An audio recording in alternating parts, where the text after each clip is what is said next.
Feed me a question here. Ask me about the most expensive movies ever made. What do you mean? Ask me what the most expensive movies ever made are. What are the most expensive movies ever made? Oh, I'm glad you asked.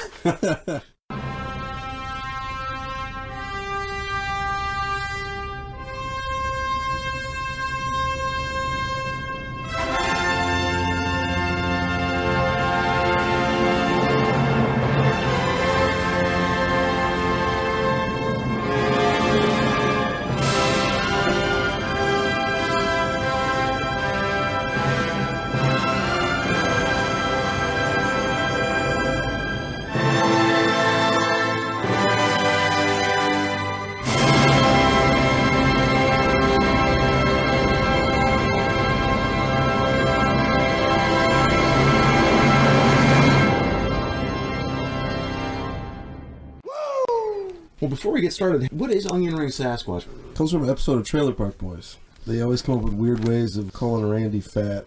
Eating dumb stuff. So since he's a hairy guy and he's eating onion rings or something, or he's a fat guy, so he probably eats onion rings.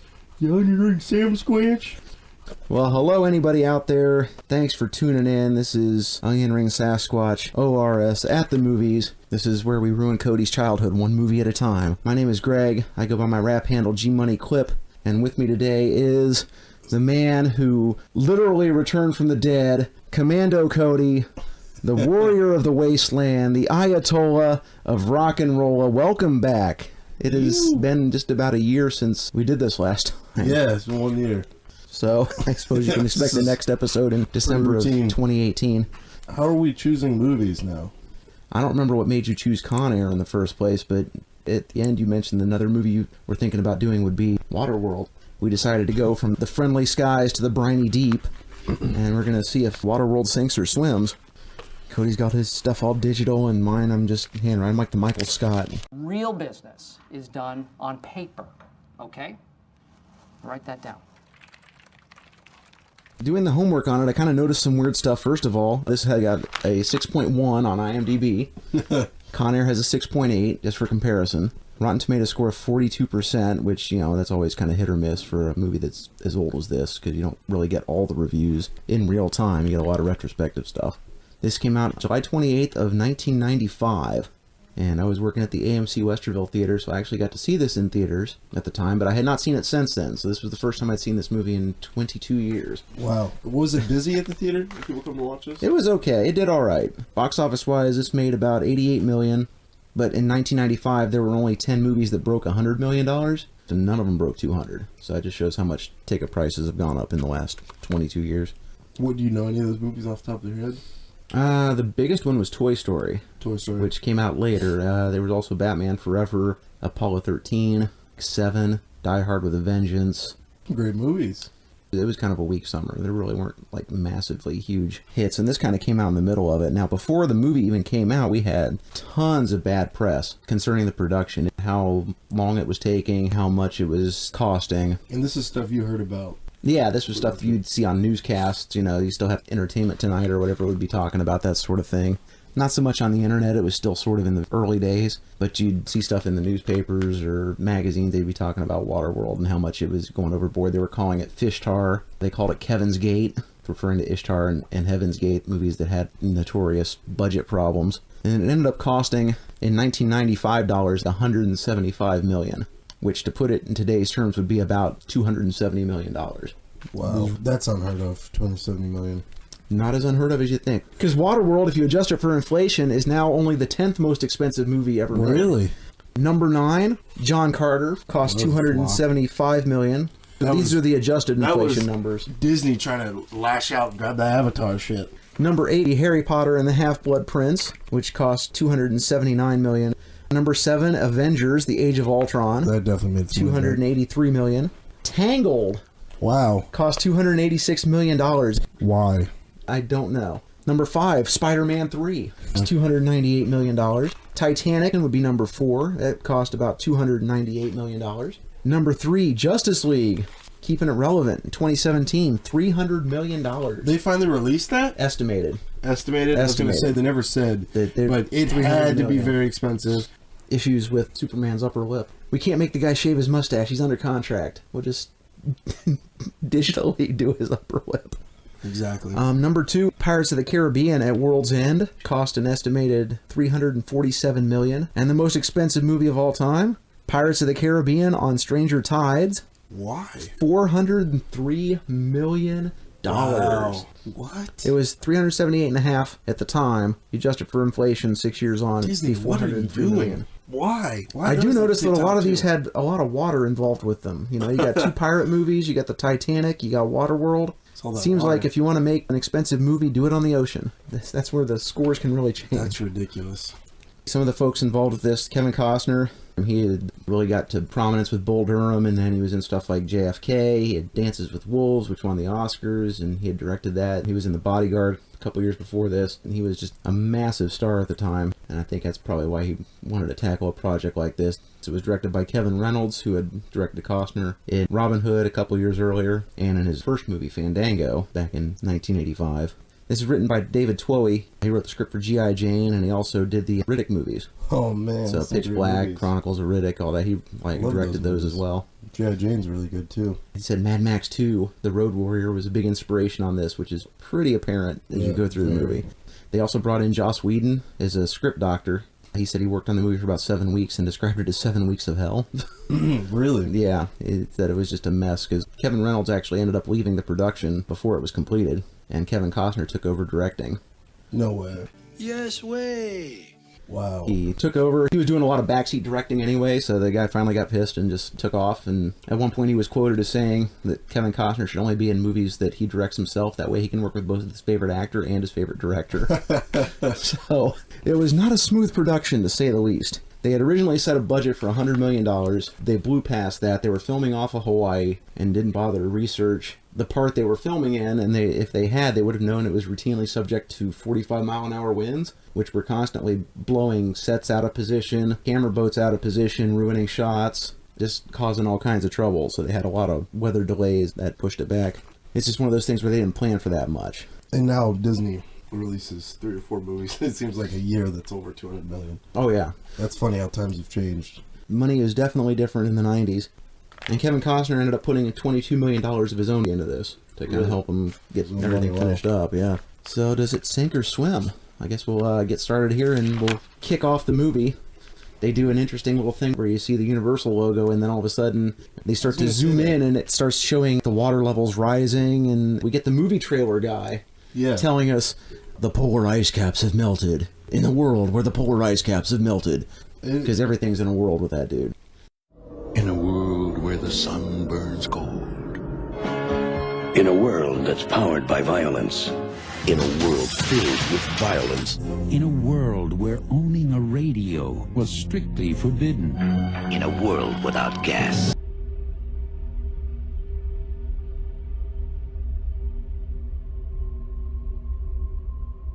The future. The polar ice caps have melted, covering the Earth with water. Those who survived have adapted to a new world. I really like the classic Universal logo, but not only did he explain it, but he quickly rushed through it. They don't say anything about how it happened or why it happened. It's like the polar ice caps have melted and there's no land anywhere. There's nothing wrong with that, because Mad Max does that. But Mad Max doesn't tell you anything. You just have to assume that it's a nuclear war, but why would anybody nuke Australia? That makes no sense. In this case, it just says the polar ice caps have melted. But it shows all the land on Earth disappearing. The problem is, of course, that this is absolute crap, because if all the ice caps and everything on Earth did melt, the sea level would rise about 216 feet. Florida would be in trouble, but New York City. The coastlines and islands, but there would still be plenty of land. Well, the first scene, you see Kevin Costner's ass, and he's just peeing. It's like, he's literally taking the piss. It's the first thing in the movie is you see him just pissing into a cup. But yeah, they hold on his ass for a long time. It's in there like Dana Carvey on SNL. Look at it! Accept it! Look at it, Dennis! Look at my butt! Yeah, it was like Mountain Dew colored pee. It looked more like a greenish yellow. But he's doing that because it's showing us that he's got a water filtration system where he pours the stuff in there and pumps it through the filters, and he drinks body temperature water. It's gross. He's surrounded by an entire planet full of water, but he is drinking his own urine. Yeah, if you have this... Why don't you just get a scoop of seawater and pour it in there and filter that shit? You're surrounded by water and have these sweet inventions, these MacGyver inventions. You think someone come up with a way to, with condensation or something, to get the water out of the seawater. Well, yeah, I mean, he's got the thing with the pumps and all that. It's like, you can't use that? I don't know, maybe the seawater would mess it up. So we see he's got a lime tree, and he's got this kind of MacGyver thing. He goes diving down looking for stuff to salvage. This thing with the little ball bearings where he drops them in there is kind of like a timer as they go through. Yeah, like BBs. It sets off a timer eventually that wheels him back up when enough time has passed, enough BBs have dropped down. And we see someone who's stolen his limes while he's underwater. Maybe that's why his piece of green. But he pops back up, sees a boat next to his, and he goes over and he's got a fucking harpoon gun where he's going to threaten this guy. Guy is telling him that he didn't board the boat. He tells him that there's an atoll 8 days to the east where you can go hang out, trade stuff, whatever. Well, the one thing, too, is he gives him that advice. And he said, that's just free advice. And he goes, nothing's free in Waterworld. And he's clearly talking to the audience. He wants to present it as this is a ruthless world. But why would you say that to him? Clearly this guy knows nothing's free in Waterworld. Well, it seems like these guys kind of have their own rules, because there's another guy that shows up later, another drifter, and they seem to have little flags for symbols, and they have their own rules of trading and things they tell us about, but they haven't really 100% established. There's definitely like some kind of a behavior code in this world. We get scared off by the smokers, these guys off in the distance on jet skis. We see this close-up shot of them, and they just look like absolute Muppets. It looks like they wandered off a Mad Max set. They're just wearing this random stuff, and they got smoked dirt faces, and they just kind of look silly. And they flip out when they see them, though. It's like, oh my god, they're scared to death of these guys. They look like clowns. I guess it's good you can't see them up close yet. Well, that's one thing, a continuing theme of this movie is there's a lot of dirty people. You guys are literally in the world's largest bath. Just hop in the water, just get that off a little bit, clean up. Well, it's salt water. It's kind of nasty, I guess. The guy starts sailing off, and this is like so stupid. He goes sailing off, and then he's kind of like, hey, Kevin Costner, look, I got all your limes, bitch. Why would you show him that you stole from him? The way thievery works is you keep quiet about it until you've gotten away with it. He's sailing off in his little boat. Kevin Costner's on this racing trimaran that has these things where he can unfurl his sails in 5 seconds and he can zip around at 30 knots. Why would you show him those lines? If you rob somebody who's standing next to their Porsche, you're in your Pinto holding out money out the window like, haha, I got your money, and then you drive away and expect that he can't catch you in his Porsche. It's like, dude, you're an idiot. Just keep quiet. Now all you've done is piss Kevin Costner off. He spends most of the movie pissed off. He goes and races around and recovers the stuff that he had salvaged, and still has time to go over, catch up to the dude who stole his limes, break his mast, and leave him for the smokers. So it ends badly for him. He's got a really cool boat. It's got all this automatic stuff. Just kind of throws a switch or two, and he can get the mast out and go racing off. And I was thinking, watching this, my granddad would probably get a kick out of this, because he was always into sailing. Yeah. He had like a couple sailboats, like a little small one and a bigger one when I was a kid. The way that the sailors are the good guys and the smokers who use all the motorboats and power technology and everything like that are like the bad guys, you know, the guys that use the gasoline. And I never thought about that. Thinking, well, he might just want to watch the America's Cup instead. That's the one thing that is a continuous theme in this movie is clearly they had a message in this movie, and that was environmental. Yeah. It's one of those things where they don't tell you about it. I mean, you can obviously piece it together when you're watching it. At least they don't have people every 5 minutes stopping and talking to the camera. Oh, it was because of this. The Day After Tomorrow. Wait, didn't that have Kevin Costner too? No, it was a bunch of different people. So the atoll, sort of like a floating island, but it's like a man-made thing because they have these big walls built up. It's very cool. Kevin Costner's got to get there and have him open the gate. He speaks some kind of weird language at first, and he did to the trader at the beginning as well. But then it just turns out, everybody speaks English anyway, which is convenient for us. You said some of the traders use some like weird Portuguese? Portugreek, I think he called it. So I guess it's a mix of a couple different languages. So he's trying to get in the place. He talks to him in this weird language. They just say, shut up, speak English. They tell him to go away, but then he shows them he's got a jar full of dirt.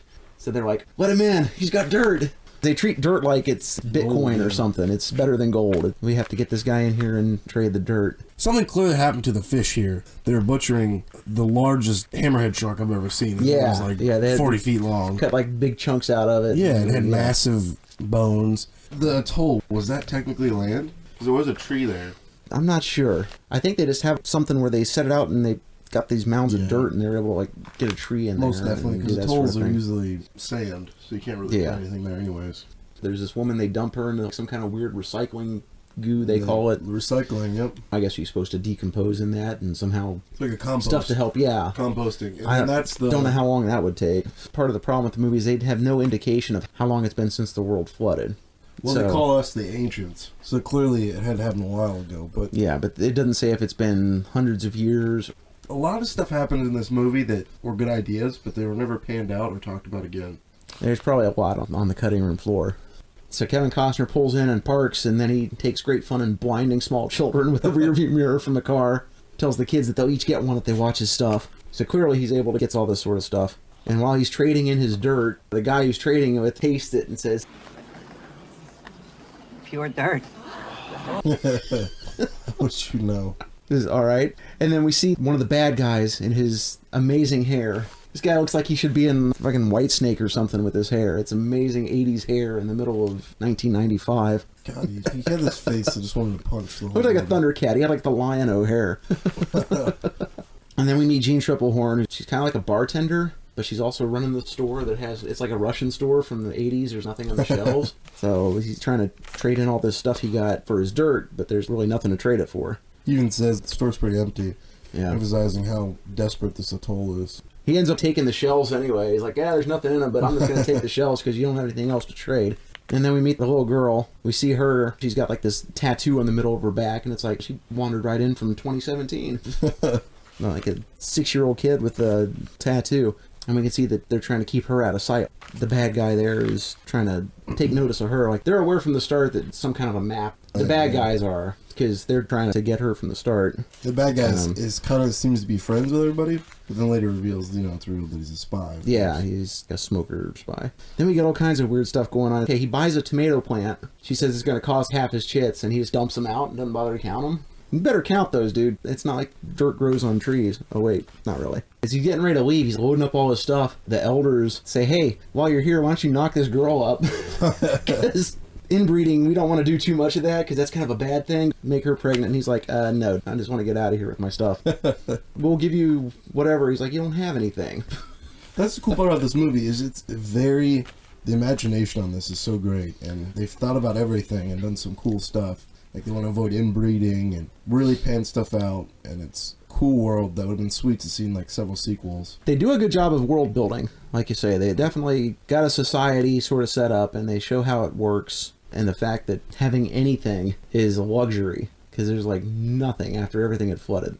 So if you have dirt, you can put a plant in, or a seed or something. It's the most amazing thing. So because Kevin Costner turned down this woman, they become suspicious of him. They don't want to let him leave, and they start to fight him. In the fight, they notice, like, yanking on his ears and find out he's got gills behind his ears. Everybody goes batshit. And starts yelling, mutant. Mutant. Mutation! And mutations do not work like this. You gotta spread the imagination here. Mutations don't just give you stuff that would work best. It's like the X-Men. Yeah, you just don't evolve into this stuff. The gills... Everybody knows that yells as if there's other people they've known that had this. Mm-hmm. Clearly states that's probably another species. I don't know. It's very confusing. Well, in real life, most mutations are debilitating kind of things. Yeah. Like if you have a fly with 6 wings, it's not going to live very long. Anytime you see like a mutation where something weird has happened in real life, it's very detrimental. They don't ever seem to pass that on because they die so quickly. And again, we have no idea how long it's been, but it doesn't seem like it's been long enough because, evolution is supposed to take billions of years or whatever, and all of a sudden people just start growing gills because there's water around. I don't know about that. So then we meet Michael Jeter, the crazy old man with the balloon. He's trying to get the girls off the atoll. He's trying to figure out if it's a map on her back, and she says she doesn't know. It looks like it's some kind of writing in Chinese with a mountain. He goes out to talk to Kevin Costner, who they've got caged up while they decide what they're going to do with him. Turns out he's got webbed feet, too. So he's turning into a fish. They decide that they're going to sentence him to be recycled, and I guess they aren't going to kill him first because they just start to lower him into this stuff. But then the smokers attack. We see them, like, out of Apocalypse Now. They're coming out of the sunrise, and there's, like, dozens and dozens of boats. And they even had military patrol boats. Oh, they had tons of stuff, man. They had jet skis, they had patrol boats, they've got all the technology, machine guns, all these gas-powered vehicles. Where'd they get this stuff? Yeah, and clearly it's not been long enough to create mutations. They still have bullets that work. Yeah. That was the thing. You remember Mad Max in the Road Warrior had like a shotgun that had like one shell, and he went to shoot the guy, and it just kind of went puff because it wasn't any good, and that was way less than however many hundreds of years this is supposed to be. So they have these machine guns with the working bullets. They've got gasoline. Where they're getting that from, I have no idea because you don't see it. So you see the difference in the technology. The good guys are using water cannons and flaming arrows to try and keep them out. Which reminds me of Mad Max. Because they had the flamethrower. Yep, in the Road flamethrower. Warrior. Let me show you how a man uses a flamethrower.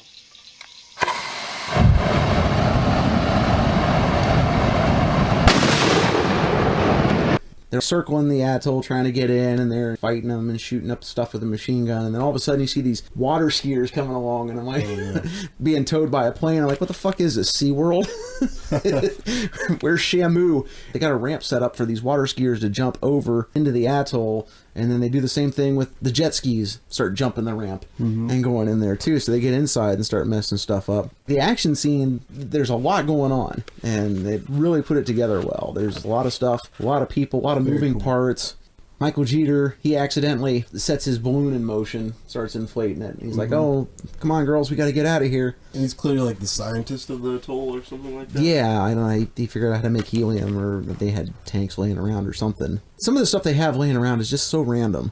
The quad A gun that the smokers use, too, with, I'm guessing, 30 cal. 430 30 or 50, yeah. It was really cool because they had like little kids running around and like cleaning the barrels for them. Yeah, they had them cleaning the barrels out there, and they did have a part where you see them real quick with a bucket trying to scoop the brass back in there. So I imagine that would kind of imply that they've got ways to reload it to make bullets, but we don't see it ever again. That's the only little thing we have to indicate that. So in the fracas, one of the smokers gets shot off of his jet ski, and he lands on top of Kevin Costner's cage and busts it off, and he starts sinking into the goop. He's trying to pick the lock with a knife, and it gets busted off. In the meantime, the girls are trying to get to the hot air balloon, but they can't. It's too far up. They find Kevin Costner and say, hey, if we let you out, you're taking us with you. He just goes, okay. So they let him out, and then when he jumps in the water, and he can swim at warp speed. It's kind of cool, because he just jumps in and he's gone, because, the whole web feet thing. When he gets in his boat, they're trying to get the doors open so he can get out. They do a lot of stunt work where he's zipping up on the ropes to go turn the thing where he can open the doors, and then he zips back down and on the boat. Something else that really bothered me. There's tons of smokers already in the inside, atoll, and then they take a perfectly good patrol boat. Oh yeah, the kamikaze thing. The kamikaze. Yeah, they say kamikaze, and they run it in there and blow the thing up. This is perfectly good patrol boat that's armored. Probably an 80s or 70s model, but this thing had to be super rare in this world. And they just blew it up, and they already had guys inside there. And he's got the harpoon gun where he hooks the machine gun boat, and he starts moving it out of position. Dennis Hopper's trying to direct what to do, and the idiot firing the machine gun just keeps shooting the whole time, and he's shooting everything up, starts shooting his own guys, blows up Dennis Hopper's boat. The bad guys in this movie are just sort of played for laughs. And that's kind of a problem, because they just aren't very menacing. They look and act like idiots. His mask was really cool, though. The pig snout looking thing. So after Kevin Costner gets away, the smokers run wild. They're looking for the girl. They got a couple guys chained up, and it's almost a Sully moment where Dennis Hopper is like, I won't kill whoever tells me what I want to know. So he shoots at one guy and gets some information out of the other, and the guy's like, wait, you said you wouldn't kill me. And Dennis Hopper's like, did I? I don't remember. Here, maybe I did. Gives the gun to the other guy and has him shoot him. I'm just thinking of Arnold in Commando, where he's like, remember, Sally, when I promised to kill you last? That's right, Major. You did. I lied. And then we get your line of the movie where we see Dennis Hopper's been injured, and he's got this eye patch on. Best line of the movie. Yeah, he just lost the eye, I'm guessing, in the explosion. It's just... We gotta keep an eye out for that icky freak. Okay, so we see Kevin Costner, they're escaping. He says they have to throw the girl overboard because the boat's taking in water. Yeah. I thought he was kidding. I'm like, oh wait, he's not kidding. So the woman tries to seduce him in order to let them stay. Which is really awkward, and I remember... It's very awkward, and we get some bare booty, but it's not really hers, it's a body double. Is it really? It is. It's a body double. Which is weird because she did nude scenes before this movie and after this movie. She just did not want to be... She just didn't want to be around Kevin Costner without her clothes. That's great. I remember being a kid and watching this and feeling really bad. As a normal human being, be like, no, stop it, I'll just help you. Kevin Costner clearly thought about it. He's like, maybe. He just says, you have nothing I need.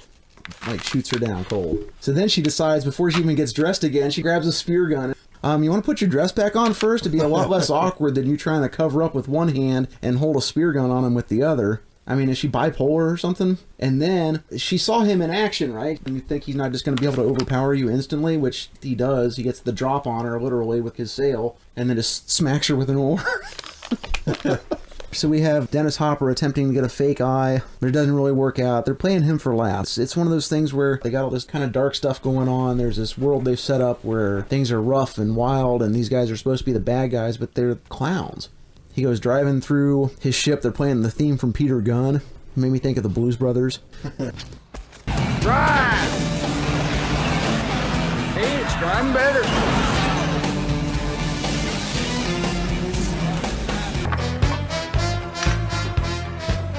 Hey, son. These guys are trying to follow after his car, and he's throwing cigarettes at him like it's a parade. Oh, yeah. And that clearly becomes why these guys follow him, is he provides them with he likes the smokes. Stale cigarettes. They got smokes and booze, and they got so many smokes. It's like, again, how long has it been? Where do these cigarettes come from? Mm-hmm. There's nobody sitting there rolling these cigarettes. They're getting them out of packs. They've got filters on them. Where the heck are these coming from? And we also see that they've got a guy floating around on a boat in the bottom of this oil tanker who is just there apparently to tell them how much oil they have left. Yeah. Instead of bringing him back up after he tells them, he just kind of whizzed down there. Yeah, I really like that idea. The hell? I like that weirdness. It's very odd. There is some derricks. They do show some working in the corner of maybe underneath there or something. Yeah, because I know they got the oil, but I didn't see any way they were making gasoline. How is this working? The oil they had too was very crude, nasty stuff. I think they were really good bad guys. I think they weren't menacing for sure, and they're very Mad Max-like, but they're missing one key element to it. They need a couple mutated guys that are way too big or super weird. Like Mad Max, they always had... Like Humongous. Humongous what? Humongous what? Humongous what? Is that sexual harassment? Humongous what? The Lord Humongous! The warrior of the wasteland! The Ayatollah of Rock and Roller! Yeah, Humongous, and then what was the name of the two guys, the midget and the big guy? Oh, Master Blaster. Yeah, Master Blaster, yeah. That's the thing. Even the second-hand guy, the lion-o-looking dude, it doesn't look very menacing. He's just like a dude with fancy hair. He's not even physically intimidating. And the main character, Dennis Hopper, reminded me so much of Stone Cold Steve Austin. Just Really? handing out booze and just absolutely insane and just crazy. I loved it. No. John Malkovich is Stone Cold Steve Austin. That's right. Maybe I'm sensing a theme in movies I liked when I was a kid. Oh, you like bad guys with bald heads. So we see Kevin Costner getting pissed off because the little girl has stolen his crayons and is drawing pictures of stuff on his boat. And she's been doing this where she's drawing pictures of trees and horses, things that nobody would have seen because the whole earth is covered in water. So he gets mad at her for stealing his crayons. And I kind of like that he's acting like a kid, real possessive about his stuff. He worked hard for that shit. Yeah, exactly. There's no stuff. So anybody, even something as simple as crayons, he's like extraordinarily possessive of it. I thought that was a really good character moment. For sure. So he gets pissed off at her and he just throws her off the boat. He just chucks her over the side and then they're like, she can't swim. Oh, yeah.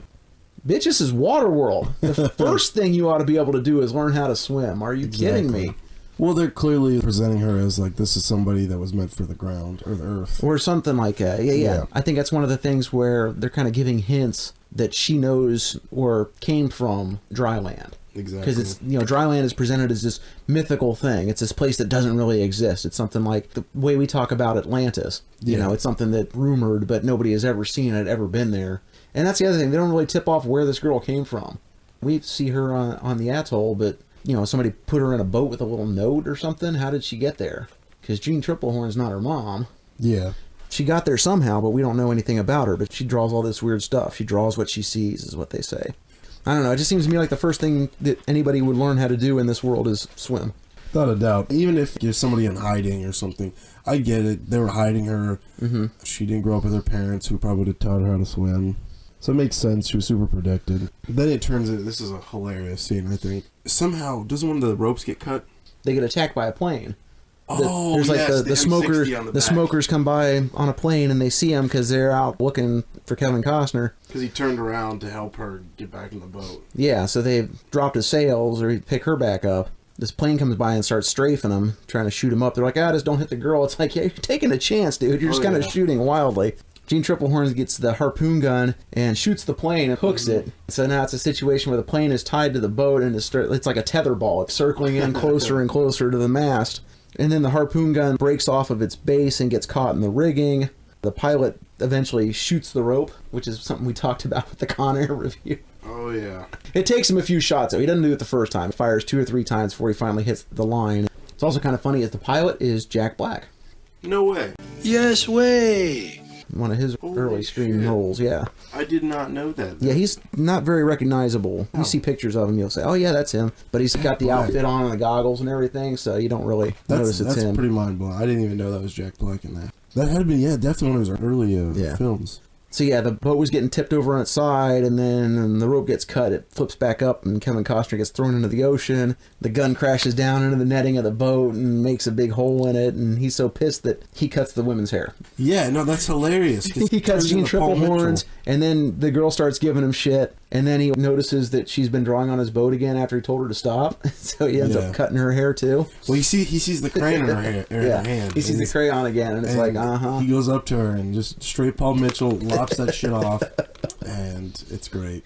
So they come across a drifter who's got these little green flags up, and it's supposed to mean that he's wanting to trade. It's a cool boat. Yeah, it's they're like talking about they're all trying to get food. He says he hasn't eaten in forever, but he doesn't look like that skinny. Like he's starving to. He was in pretty good shape. So maybe he was lying about it. He acts completely batshit. He's talking to himself. It's almost like they wanted Robin Williams but couldn't get Robin Williams. Because if they had Robin Williams, it would have been like, I kind of get a Hook vibe from this movie as well. Oh, yeah? Just a little bit, yeah. Just the fighting and sequences and... pirate stuff. Yeah, the pirate stuff. He shows Kevin Costner that he's got paper.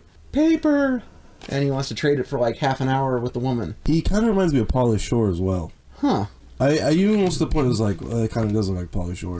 Raider, yeah, he was great. I liked his character a lot. And this is another part that made me sad as a kid coming up. So he's like, yeah, go ahead, take the woman for half an hour. I want this paper for some reason. So he takes it, but then he changes his mind. They go down below decks, and she's getting ready to kill the guy anyway. So they get into a fight. Kevin Costner comes down and says, no, here, take your paper back. I changed my mind. They say, you can't do that. So he gets pissed off, and they have a fight. And then they have a nice little reveal where he comes up on the deck first, and he's got a bloody knife. And you think that he's won the fight, and then he gets up and he's all bleeding down the back and keels over dead. So since he's dead, Kevin Costner goes over and just robs the guy's boat. He starts taking everything off of it. Yeah, and it made me sad as a kid because, oh my god, you just sold this woman. Again, this is not really a movie for children. No, it's a very dark movie. And then there's a really weird cut because he takes the guy's body and he kicks it overboard. You see the boat next to him. And in the very next cut, he's grabbing the fishing pole and throwing it over the side and telling him it's useless. But the guy's body and the boat have completely vanished. So I'm thinking there must be something missing in between there, because he got really pissed off at him for like, oh, you can never catch anything with this. So I'm thinking there must be a deleted scene where they were trying to fish with the pole and something happened. But it's just like out of nowhere, bam, and the boat and everything else is gone. I do remember a scene, though, where there's somebody, either the girl or the woman was messing with the fishing. They were messing with it a little bit. Like, they were talking about maybe trading for that. Yeah. But they didn't do anything else with it. It's just all of a sudden, bam, there's like this really dirty-looking cut. Yeah. And he's like, you're not going to catch anything with this. See, I didn't even notice that. So he's like, here, I'll catch you some fish. And he like jumps over. This is where it gets crazy. It literally jumps the shark. Yeah, he goes down below, gets a double-ended harpoon gun. And throws himself over the boat. He's attached to a line. He goes into the water. He gets swallowed by a lump of CG shit. Yeah, I don't know what the fuck was that fish. I didn't know if, when I first saw it, in the 90s, I'm sitting there going, is that supposed to be a shark or is that like a giant crocodile? What the hell is that? Did you let it eat him? The crocodile thing in Resident Evil 4 looked better. Yeah.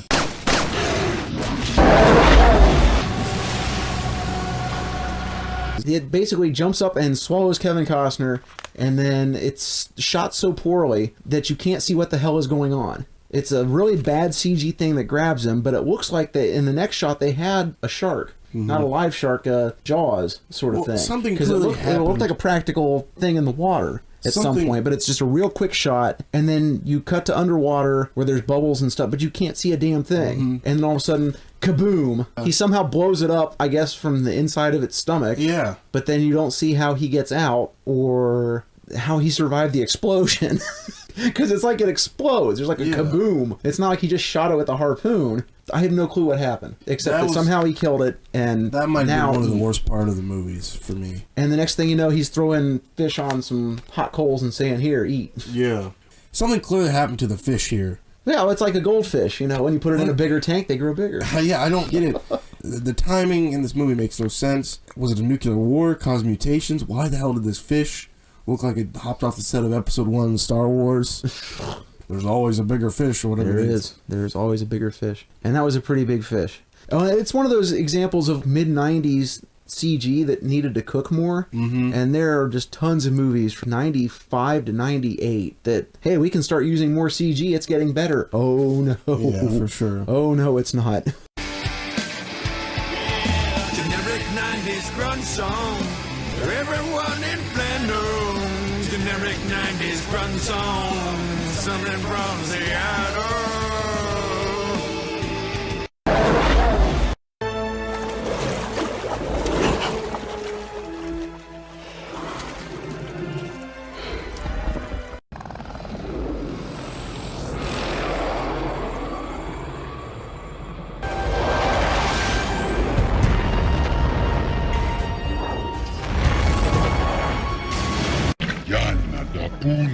Look, Java, even I get bored sometimes. You think I had a choice?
Looks like you made a friend. Do yourself a favor. Don't evolve.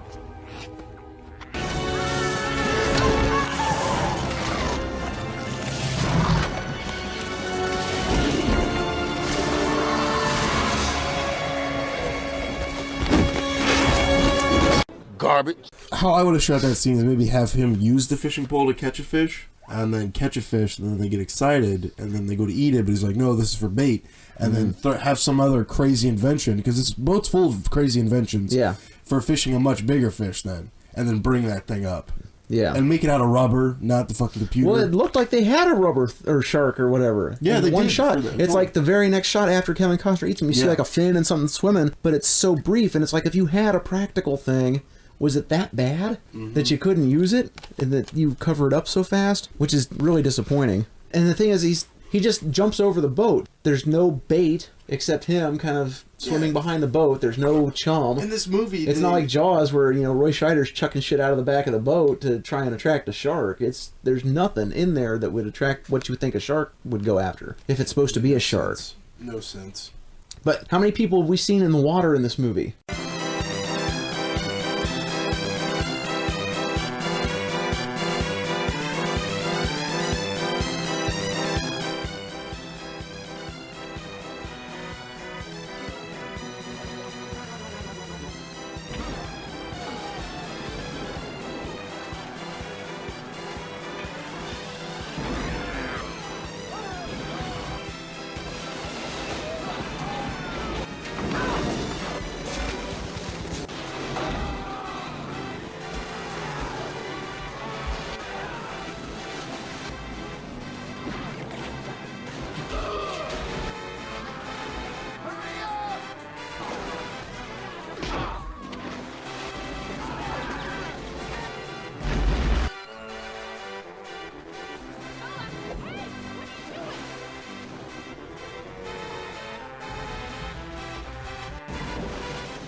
They got food, so finally they quit bitching.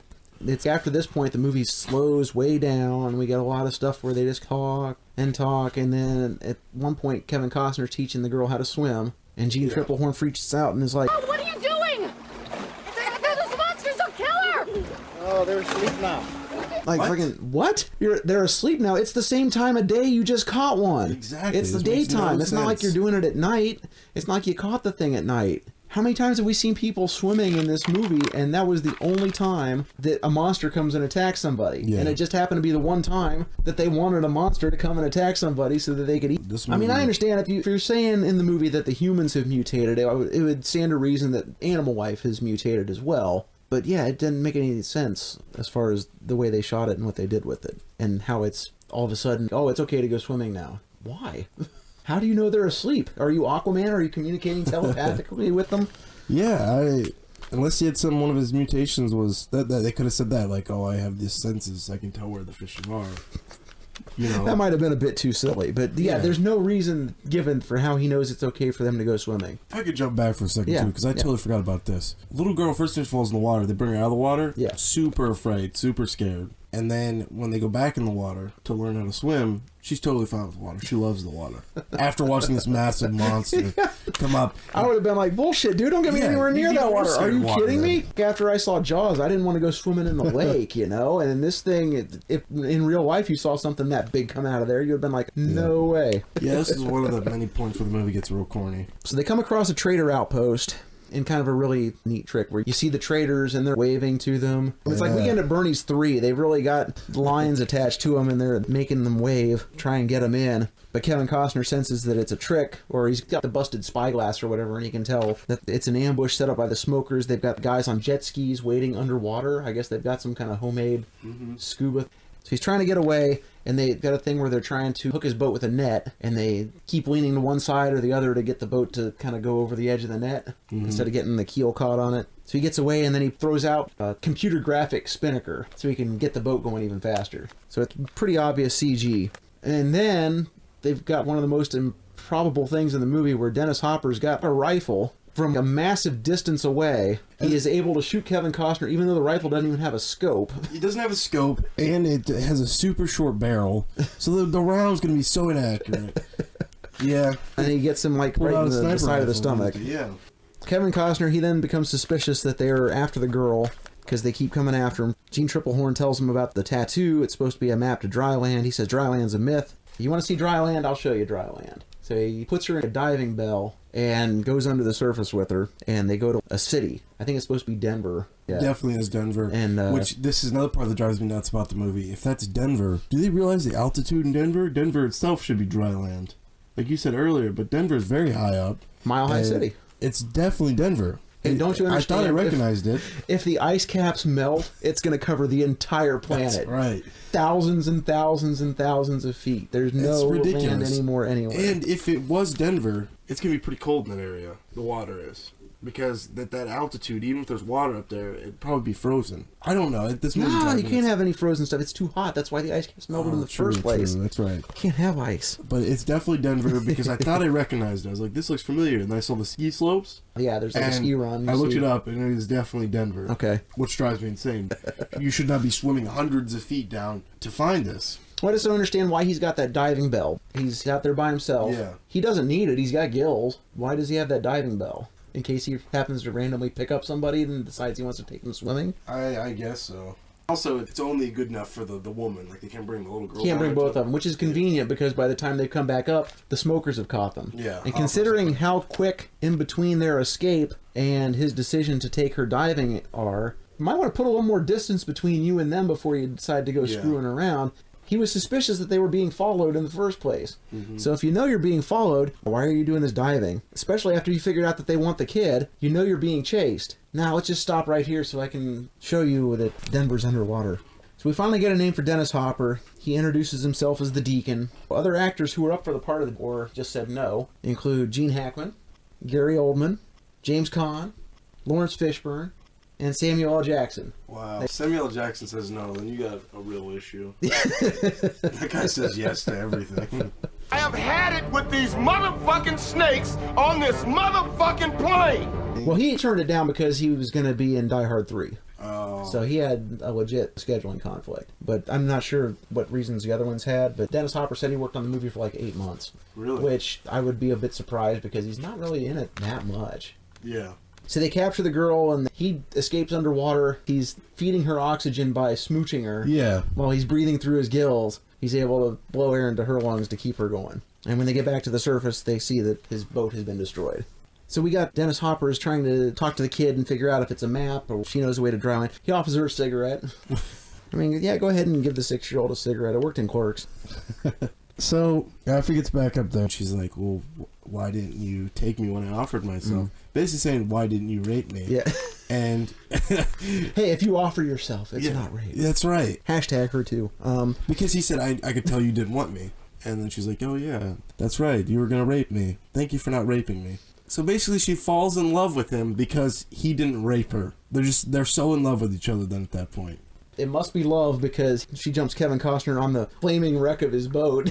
I'd be a little depressed that all my stuff in the world has been destroyed and we're gonna my die, fancy aren't ass boat is destroyed. But here, I'm going to jump you. You'll feel better. We're going to die, so let's just have sex. He goes to what's left of his ship, goes down there and sees the drawing of the tree. Okay. He freaks out and grabs a National Geographic. Yeah, he's got a couple National Geographics under there. Everything's all waterlogged. Why was he trading that guy for 4 pieces of paper earlier if he's got like National Geographics? Well, that, and he's freaking out. Oh my god, this little girl knew what a tree was. Yeah, she grew up on an atoll that was centered around a massive tree. No, he like goes and grabs National Geographic and is like, "Oh yes, trees, little kid's drawing." Yeah, this little kid drawing and like looks at National Geographic bush and he's like, "Whoa, yeah, these are the same." You're out at sea for that long, you know everything that's on that magazine. You don't have to go grab the magazine to look at it. Yeah, refresh your memory. Yeah. It's the only magazine you have. But the fire was a good thing because it let Michael Jeter in his balloon find them. There's a boat with other survivors from the atoll, and they figure out that the symbols on her tattoo are numbers, and they refer to coordinates. Chinese and map. that the girl has been to dry land before. Kevin Costner somehow gets a jet ski that they had and decides he's going after the smokers. He's going to rescue this kid. Okay, can I bring up a big part that drives me nuts about this movie? Why don't they just draw the fucking map from the girl's back? They were talking about cutting it off. Yeah, they were cutting going to her cut it skin off and say, hey, we'll just stretch it out. Well, everyone's fighting over it. Why don't we just say, hey, why don't we all just write this down? So even if we have to save her, if she dies, we still have a copy of it. Instead of making some weird-ass beef jerky shit that they were planning on the ship.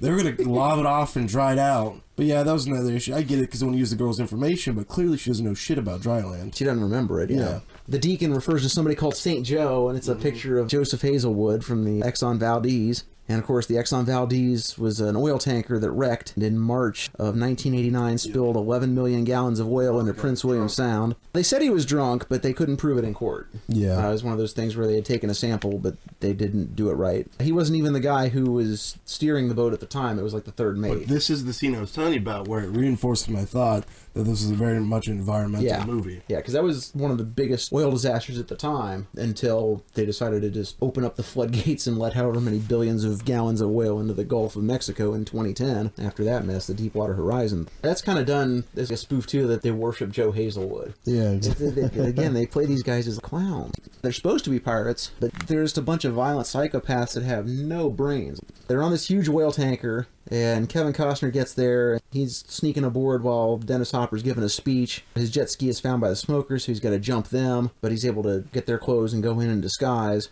Well, the thing is, you don't really need much to be disguised as a smoker. You just have to look dirty. Yeah. And wear goggles. Most of them have goggles or some kind of thing, which is convenient because it covers your face up. And he does a cool thing where he jumps the jet ski back into the ship and slams into some dude against the post. We get a nice little scene while the kid is making fun of Lion-O while Kevin Costner is getting through the boat. She's talking about how he's killed dozens of people and he even kills little girls. And he's gonna come here and he's offing people left and right on the way in. So it sets him up. Yeah, that's pretty good. I like that. So then Dennis Hopper's like, yeah, we're going to go search for dry land now. So he gets everybody that's on board the ship. They have these giant oars to start propelling the tanker. So it's like a big slave galley. Something I realized that I thought was still a fact before when I was a kid, because around the edges of the boat there's crustaceans. Yeah, and there's like huge barnacles. Yeah. I thought that the boat was just sitting on a mountain and it couldn't be moved. And that he was using that as a distraction because remember, he does say right after that, they'll be rowing for a month before they realize. Yeah, that we don't know where dry land is. Yeah.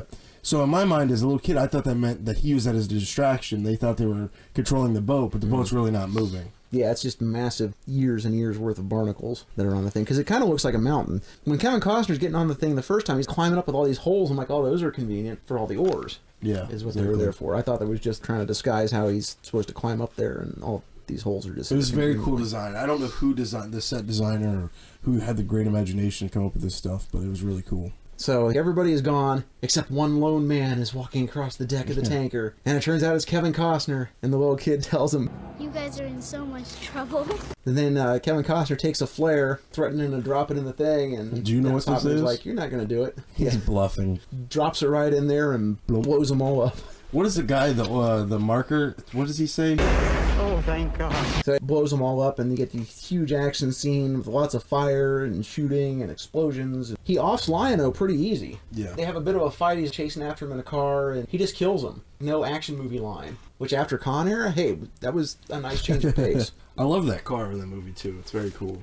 This movie did a lot of stuff that was kind of 90s extreme, bro. Like Kevin Costner, he does a zip line down the length of the tanker deck to stop the plane. Yeah, Dennis Hopper's trying to take off, is able to hook it so it crashes on the deck. But he does the zip line. You can tell that was all done for real. That wasn't any CG stuff. That was pretty nice. So then the ship starts sinking, but Michael Jeter shows up with his balloon again to rescue them. They're climbing up, but Dennis Hopper's climbing up too. They kick him off into the ocean, and then when the tanker sinks, we can see the name on the stern is the Exxon Valdez. Yep. So they were throwing that back again. Dennis Hopper shoots the blimp, and it somehow knocks the kid into the ocean. There's 3 jet skis heading towards each other to get the kid. Kevin Costner, he's like, here, tie this thing to my leg. And he goes bungee jumping down and saves her. Extreme 90s style, bro.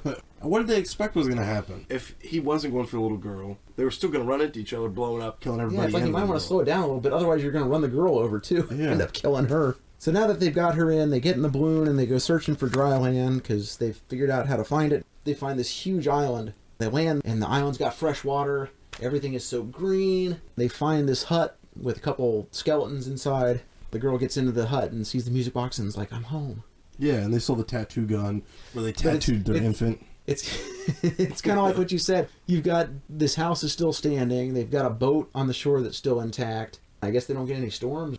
There is a cool moment of that scene, though, when Kevin Costner clearly hates land. The horses scare him. Yeah, he sees the birds horses chirping. He's killed many people, but these birds, they're getting to him, man. He's chirping. And so he sees the boat, and they're clearly insinuating to Kevin Costner, like, I don't want to live on land. He's like, I'm a rambler. I got to keep on rambling. I can't stay here anymore.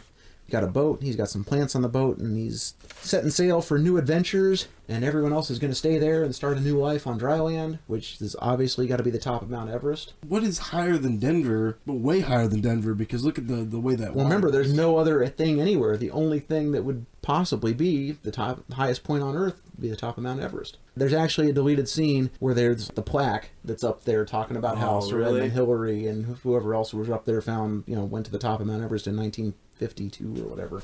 But how hot is that Earth that the top of Mount Everest is a fucking jungle? Well, not even that, but cool think there. about... Okay, even if sea level is now 36,000 feet, you're still up 36,000 feet. Frozen, yeah. Breathing Not even that, hard. but yeah, breathing the air I would think would be extraordinarily difficult. Yeah, it doesn't make any sense. No, but that's Waterworld. Gotta suspend belief. So what did you think, Greg?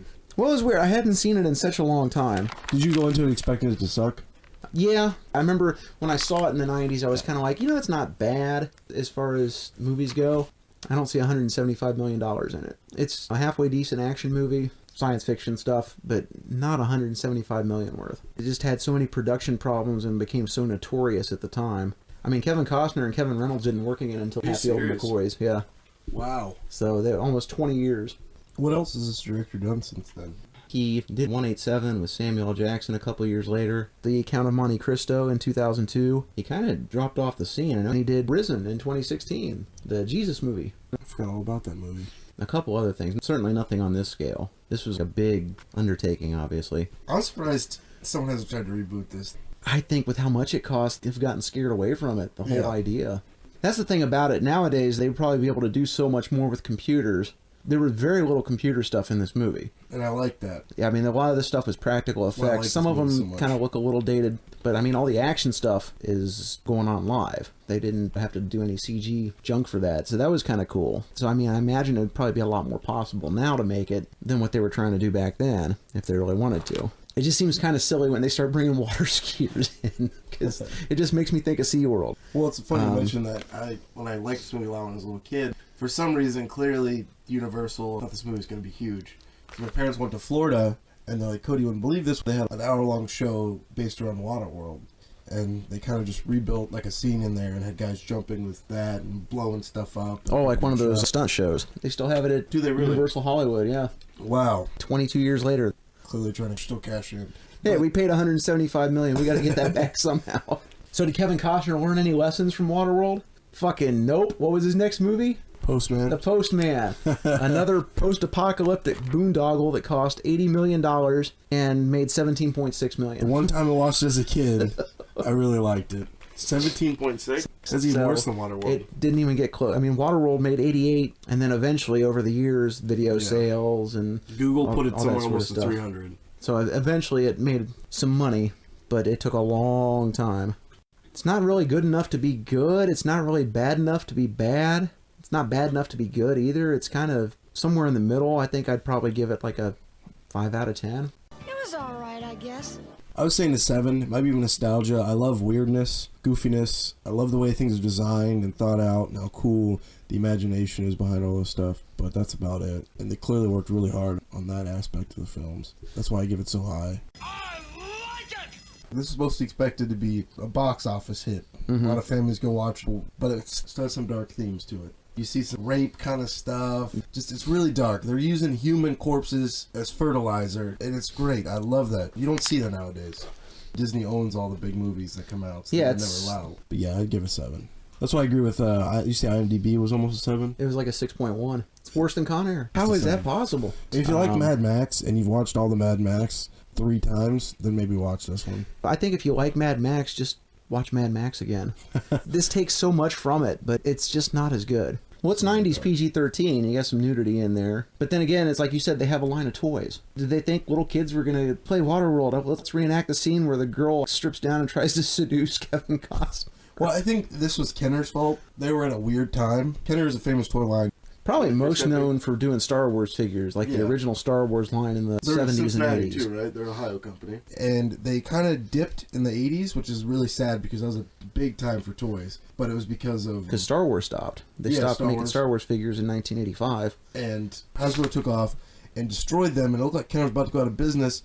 But then Star Wars in the 90s, I remember this toy line, I had a few of them, was they tried to reamp them and re-release them before they gear up for the new movies. And Kenner had gotten a huge flush of cash, and I believe, probably if you look in the history, probably created a CEO that thought, like, oh, we could just do all these movie licenses. And there's some really bad ones I didn't know existed. Robin Hood, which was a movie before this from the same director. The Congo. Which is God. like, why would you make toys about Congo? They thought it was going to be big, and that one kind of just flopped. It did not do well, and then Waterworld.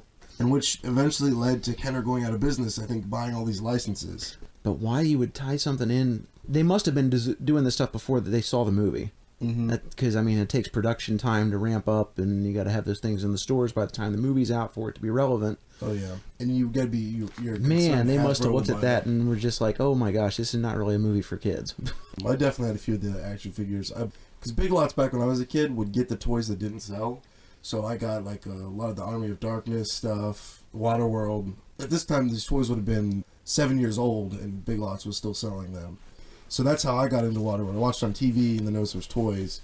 I loved the toys. I lost everything to them, but I think still at my mom's house I got 2 Kevin Costner action figures from it. Wait, something you said struck me. They made toy line for Army of Darkness? I'm pretty sure, yeah. Oh my god. It was either that or it was this really bad knockoff, but it had the ones where the skeletons... Yeah, that's Army of Darkness. Yeah, Army of Darkness, skeletons, yeah. Yeah, I had the skeleton toys. It was either from that or something else, but I'm fairly sure it was Army of Darkness. That'd be sweet and if that was it was. way Holy before cow. I watched any of the movies. They just looked like cool action figures. Yeah, it just seems so weird because it's I'll have to look into it. It's R-rated. So anyways, that was Waterworld. We may never see its like again. That's right. What are we doing next? I've done the first 2. Had a couple ideas. I've chosen the first 2, so I think you should choose this one.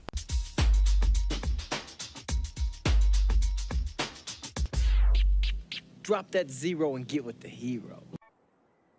What the hell is that? So Cody survived this time. He didn't get any kind of cancer from watching Waterworld. He didn't drown watching Waterworld. So that's good. So he'll be back with us again. Thank you guys for hanging out with us all this time. If you did. If you didn't, then you're not hearing this anyways. Have some popcorn, go to the movies, and we'll talk to you later on. Peace. Bye-bye.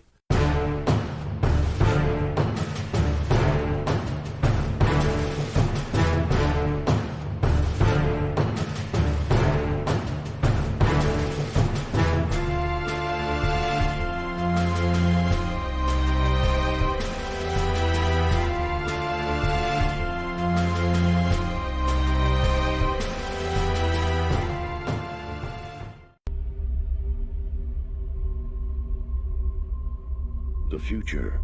In a world where both of our cars were totally underwater. Look at my butt! The worst thing you can do is try to ignore it.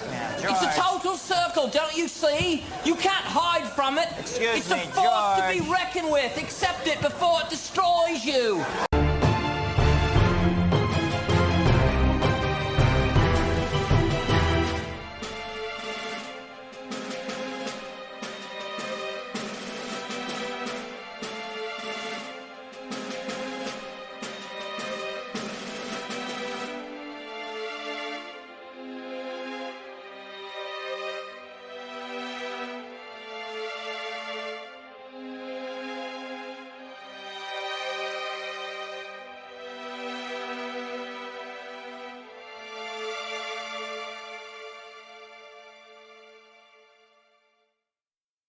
And that little boy whom nobody liked grew up to be...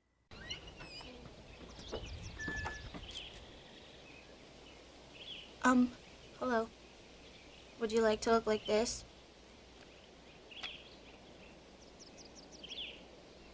This is a girl.